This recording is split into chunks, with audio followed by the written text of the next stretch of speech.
Hello student. मैं आज analogue electronics का दूसरा लेक्चर लाया हूँ। जैसा मैंने पहले भी बताया है कि एनालॉग इलेक्ट्रॉनिक्स पढ़ने से पहले आपको बेसिक इलेक्ट्रिकल और बेसिक इलेक्ट्रॉनिक्स की जानकारी लेनी होगी। तो पहला लेक्चर जो मेरा बेसिक इलेक्ट्रिकल के बारे में था, अब इसके बाद और बेसिक इलेक्ट्रिकल के बारे में कुछ और जानकारी आज के लेक्चर में दूँगा। मैंने पहले भी बताया कि आपका जो एनालॉग इलेक्ट्रॉनिक्स है वो एडवांस इलेक्ट्रॉनिक्स है, तो उसमें आपको पहले बेसिक इलेक्ट्रिकल और बेसिक इलेक्ट्रॉनिक्स के जानकारी लेना होगा। तो मेरा कहने का मतलब है कि आपको एनालॉग इलेक्ट्रॉनिक्स पढ़ने से कम 10 लेक्चर आपको बेसिक इलेक्ट्रिकल और बेसिक इलेक्ट्रॉनिक्स का क्लास करना होगा। अब इसलिए मैं बेसिक इलेक्ट्रिकल का सेकेंड लेक्चर आगे प्रेजेंट कर रहा हूँ। अब देखिए, किसी भी सर्किट को सॉल्व करने के लिए इलेक्ट्रिकल इंजीनियरिंग में दो बहुत इम्पोर्टेंट रूल है। ये पहला रूल है आपका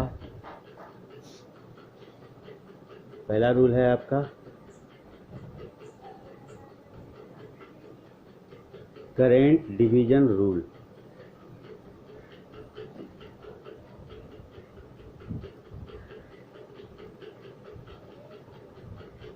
दूसरा है आपका वोल्टेज डिवीजन रूल।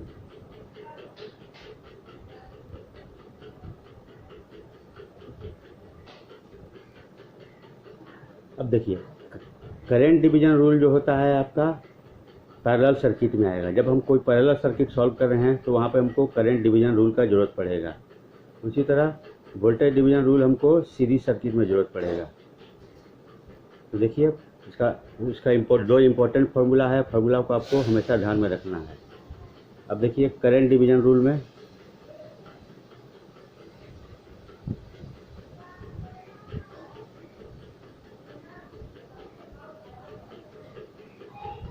जैसा कि पहले बताया, करंट डिवीजन रूल किस में होगा? पैरेलल सर्किट में होगा। जैसे एग्जांपल के लिए मान लेते हैं मेरा कोई एक पैरेलल सर्किट है।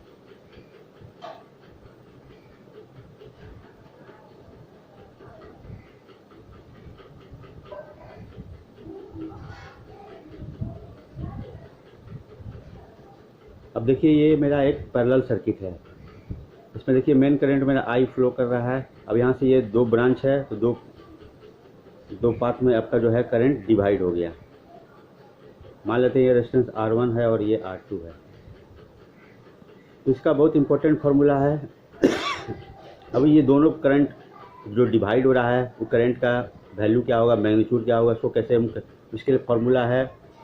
जैसे हमको I1 करंट निकालना है तो I1 इक्वल टू होगा, टोटल करंट में क्या फ्लो कर रहा है, I इंटू, अब इसमें क्या करना है, इसका फॉर्मूला क्या है, जिस ब्रांच में करंट निकालना है उसका दूसरे अपोजिट वाला ब्रांच, उसमें क्या रेसिस्टेंस है, R2 divided by R1 plus R2। उसी तरह सिमिलरली I2 इक्वल टू क्या होगा, टोटल करंट I।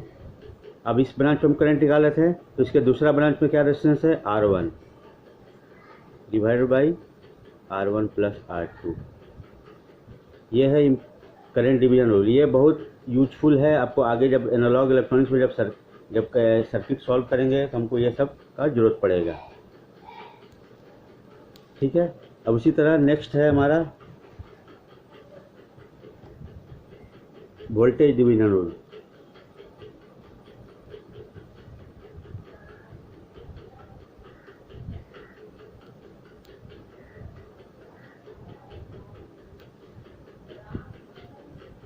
तो वोल्टेज डिवीजन रूल किस में होगा, सीरीज सर्किट में होगा।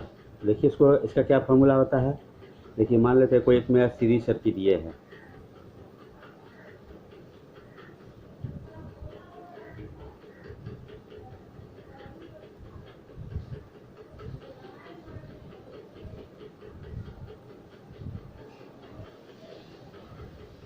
ये एक सीरीज सर्किट है। इसमें देखिए एक ही करंट जो है वो फ्लो कर रहा है, तो ये सीरीज सर्किट है। अब यहाँ सीरीज सर्किट में क्या होता है, वोल्टेज जो होता है वो मेरा डिवाइड हो जाता है।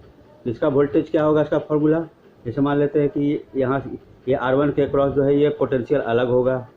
इसके मान लेते हैं ये V1 है, ये हमको मेजर करना है। R2 के क्रॉस जो है पोटेंशियल वो V2 है। तो इसका क्या फार्मूला है, ये सब फार्मूला इंपॉर्टेंट फार्मूला है, आपको याद रखना है। देखिए V1 इक्वल टू क्या होगा, V total voltage V into, अब जिसके अक्रॉस ये V1 वोल्टेज है, किसके अक्रॉस है, R1 के across, V into R1 divided by total resistance. इसी तरह V2 equal to total voltage V into V2 किसके अक्रॉस है, R2 के अक्रॉस, तो मल्टीप्लाई हो जाएगा R2 divided by total resistance. तो ये आपका फॉर्मूला है। ये दोनों आपका जो फॉर्मूला था current division rule, voltage division rule, आगे के सर्किट में आपको हमेशा यूज आएगा। ये फॉर्मूला को आपको हमेशा ध्यान में रखना है। अब बेसिक इलेक्ट्रिकल में एक और इम्पॉर्टेंट चीज़ है, एक बहुत इम्पॉर्टेंट लॉ है जो किसी सर्किट को सॉल्व करने में बहुत काम आता है।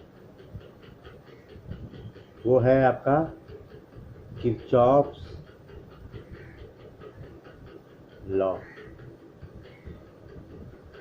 किरचॉफ्स लॉ में दो लॉ आता है। एक आपका है किरचॉफ करंट लॉ,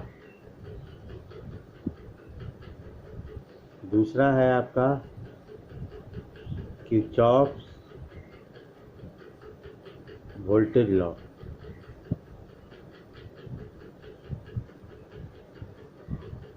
इसको हम लोग KCL भी बोलते हैं और KVL। अब देखिए किरचॉफ्स करंट लॉ।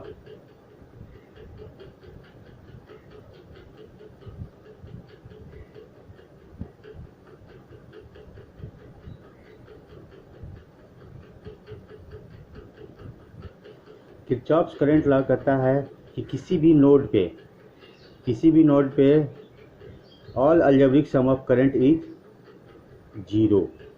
मतलब किसी भी नोड पे टोटल जो सम है, अलजेब्रिक सम जो है करंट का, वो जीरो होगा। ठीक है, तो जैसे इसको आप देखिए एक सर्किट से समझिए।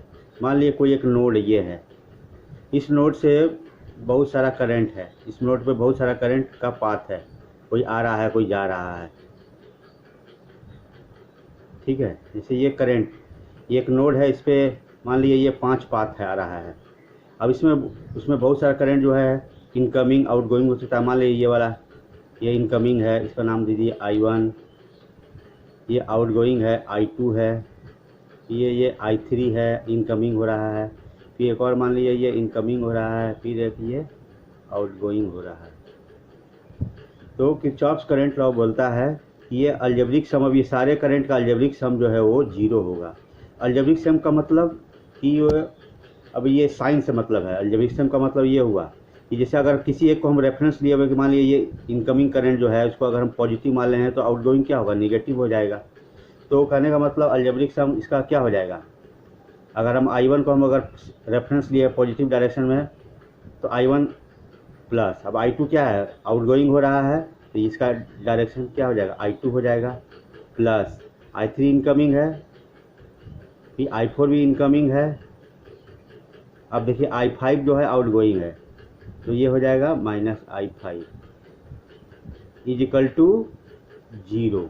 यही है KCL, algebraic sum of all current at any node is equal to 0। ठीक है, अब इसको दूसरे वे में भी इसको डिफाइन कर सकते हैं। अब इसको अगर सिंप्लीफाई करते हैं तो क्या हो जाएगा, I1 plus I3 plus I4 minus I2 minus I5 is equal to 0। या इसको ऐसे भी कर सकते हैं, I1 plus I3 plus I4, ये हमारा इनकमिंग करंट, इसको एक अलग ग्रुप बना दिए, और ये I2 plus I5 is equal to 0। तो देखिए इसको हम अनदर वे में भी डिफाइन कर सकते हैं KCL को कि I1 plus I3 plus I4 equal to I2 plus I5। अब ये क्या हो गया, इसको अनदर वे में कर सकते हैं ना कि sum of sum of incoming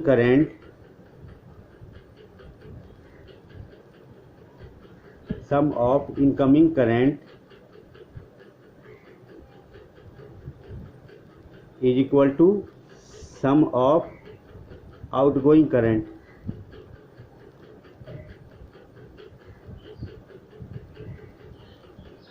इस तरह से हम लोग इसको अनदर वे में कर सकते हैं। ये बहुत इंपॉर्टेंट लॉ है, इसको इस लॉ का भी बहुत आपको जब आगे जब सर्किट हम सिंप्लीफाई करेंगे तो इसका काम आएगा। ये है आपका दो वे में इसको हम लोग स्टेट किए कि sum of all current sum of algebraic sum of all current at any node is equal to 0।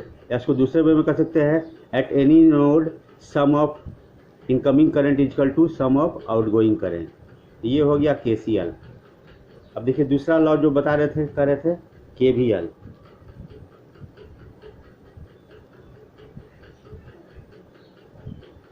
Kirchhoff's voltage law. ये किरचॉफ्स वोल्टेज लॉ एप्लीकेबल होता है किसी भी क्लोज सर्किट पाथ में। तो किरचॉफ्स वोल्टेज लॉ कहता है कि algebraic sum of all potential drop is and algebraic sum of all potential drop and algebraic sum of all EMF is equal to 0। ठीक है, तो इसको हम सर्किट से समझ में आएगा। जैसे मान लीजिए एक सर्किट है,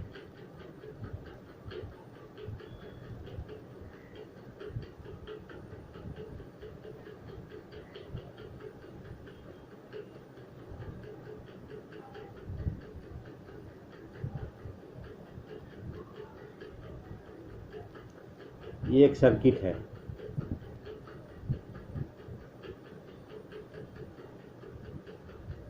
ठीक है,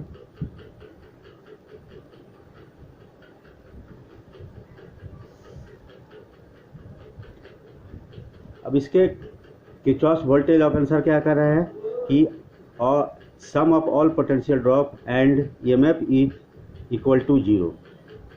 अब देखिए इसका पोटेंशियल ड्रॉप क्या है। अब यहाँ पर 3 रेजिस्टेंस लगा हुआ है, 3 रेजिस्टेंस लगा हुआ है। अब ये तीनों का क्रॉस पोटेंशियल ड्रॉप क्या होगा, -IR1 -IR2 -IR3। ठीक है, अब ये पोटेंशियल EMF क्या है, हम ऐसे चल रहे हैं डायरेक्शन में, इसलिए पोटेंशियल ड्रॉप क्या आया, ये सब जो है माइनस में आया। अब ऐसे आया है तो यहाँ ये माइनस प्लस इसका डायरेक्शन क्या हो जाएगा, प्लस V इक्वल टू 0। यही है KVL, all potential drop sum of all potential drop and EMF equal to 0। इसको भी हम दूसरे वे में डिफाइन कर सकते हैं, V equal to IR1 IR2 plus IR3। तो ये इसको अनदर वे में कर सकते हैं कि according to Kirchhoff's voltage law the sum of all EMF is equal to sum of all potential drop. यह है ना sum of potential drop. Potential drop या को हम लोग वोल्टेज ड्रॉप भी बोलते हैं, वोल्टेज ड्रॉप। और ये हो गया आपका EMF एनर्जी सोर्स, ये equal to sum of all potential drop और sum of all voltage law. ये दो लॉ बहुत आपको ये दो लॉ बहुत इंपॉर्टेंट था, जो उसको हमको डिस्कस करना था आपको इलेक्ट्रॉनिक्स पढ़ने से पहले। आपको एडवांस इलेक्ट्रॉनिक्स पढ़ा रहे हैं, तो अब ये मेरा इलेक्ट्रिकल पार्ट का जो फंडामेंटल था वो मेरा जानकारी देने का काम पूरा हो गया। अब आपको अगले क्लास में नेक्स्ट लेक्चर में हम आपको बेसिक इलेक्ट्रॉनिक्स के बारे में बताएंगे। That's all.